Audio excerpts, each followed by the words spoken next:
So, what is mutual fund? A pool of money invested for you by an investment firm. Invest in a variety of instruments like stocks, bonds, or government securities. Hires someone to manage the money. Potentially reduces the risk by purchasing diversity of many stocks bond. No? So, ibig sabihin lang po ng mutual fund, kung isi-simplify natin, no? May mga top corporations, no? Like Jollibee, Meralco, BPI, SM, Ayala.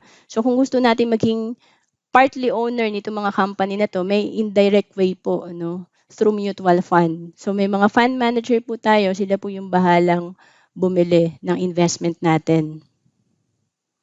So, may dalawang klase po kasi yan. Kung gusto mong direct, na mag-invest sa mga top corporations, stocks po ang tawag dyan, stock trading. Meron din po tayo sa IMG niyan, with yung my trade po natin. And then yung mutual fund naman, ito po yung indirect investment kasi may mga fund manager na bahalang mag-manage ng ating pera.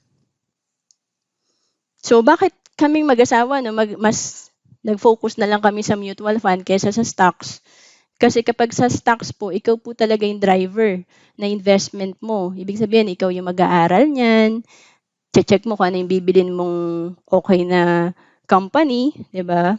So, medyo malate ka lang ng balita, pwede ka malugi. So, dito naman po sa mutual fund, parang pasahero ka na lang, passenger, no? So, ang ano mo na lang, ang focus mo, magkaroon ka ng business o kaya ang cash flow mo, pag may panlagay ka na, invest mo lang, may fund manager ka ng bahalang mag-trade, no? Ganun din po sa mga PDF Most 18 natin, and sa long-term care natin, may investment side din po yan. Okay? So, 3 T's that need to be checked before investing. So, pag gusto po natin mag-direct investing po, like sa stocks, kailangan natin ng technical knowledge, time, and of course, pera. Kasi dati po na-try ko po yan noong 2012. Kung 5,000 pesos lang pera mo, minsan wala ka talaga mabili kasi nga mahal na po yung mga shares nila, no, yung mga stocks po nila.